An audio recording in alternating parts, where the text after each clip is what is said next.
The first hand on her throat felt like a warning. It was a simple grip, just a few fingers pressing into skin, but the message was clear. You don't belong here. The training yard was loud with shouts and boots, but in that moment, the world narrowed to the pressure on her windpipe and the cold, mocking smile of the recruit who had grabbed her. She could feel the heat of his anger, the certainty that she would break under the humiliation. She didn't. She only breathed harder. Before I tell you what happened next, tell me in the comments where you rewatching from. I love knowing who's listening. Her name was Riley. She was new to the program, but not new to danger. She had come here because she believed in strength, not just physical, but the kind that comes from surviving when nobody expects you to. She had been told to stay quiet, to blend in, to avoid trouble. But trouble had a way of finding her. The recruit's grip tightened. The crowd around them began to shift, sensing the tension. Some watched with curiosity, others with anticipation, as if they were waiting for a fight to begin. Riley's hands trembled slightly, not from fear, but from the old sting of a memory she couldn't shake, an echo of the day she had promised herself she would never be powerless again. She could feel her heartbeat, steady and strong. She could feel the air moving, the dust swirling in the sun.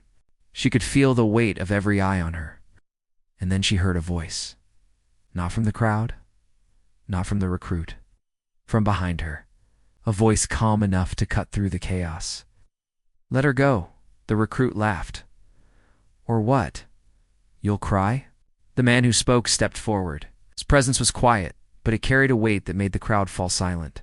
He was tall, with a lean build and a face that had seen too many battles to be impressed by bravado. His eyes were sharp, and his posture was relaxed, like someone who didn't need to prove anything. He looked at Riley, then at the recruit.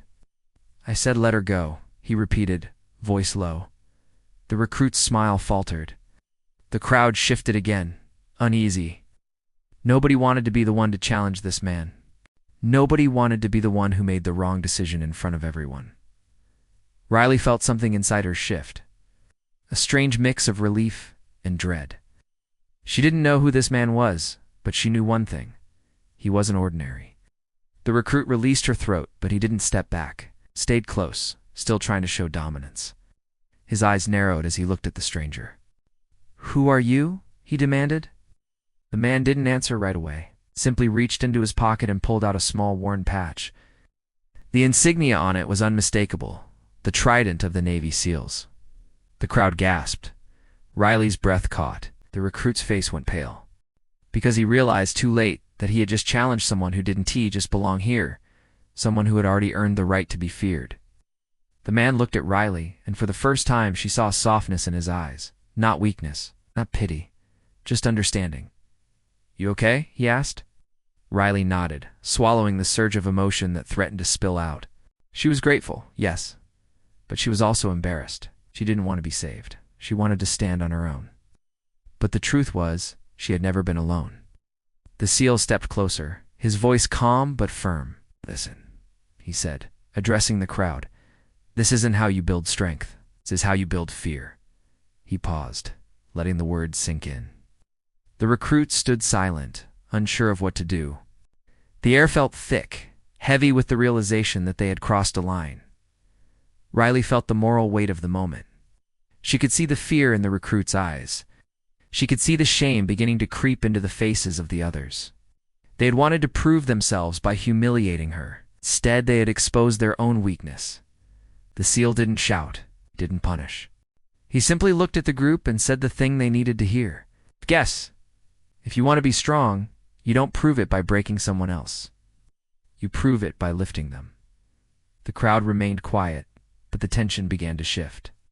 The recruits' shoulders lowered, and the anger in their eyes softened. The lesson had landed. Riley stepped forward, her voice steady. I'm not looking for respect, she said. I'm looking for strength. I won't let anyone take that from me. The SEAL nodded once, approving. He turned to the crowd, and in a voice that carried like thunder, he said, Remember this moment, because this is what true strength looks like. Then he walked away, leaving the recruits standing in stunned silence. Riley watched him go, feeling something she hadn't expected, hope. Because she realized that the world wasn't always cruel. Sometimes it was just loud. And sometimes the right person shows up at the right time to remind you that courage is not just surviving, it's standing up. Because strength isn't built through humiliation, it's built through respect. And the moment she understood that, she knew she had already won. If this story moved you, hit like, comment, and subscribe to Whispered Words for more mission stories that prove courage is stronger than cruelty. Because real power isn't shown by force, it's shown by restraint.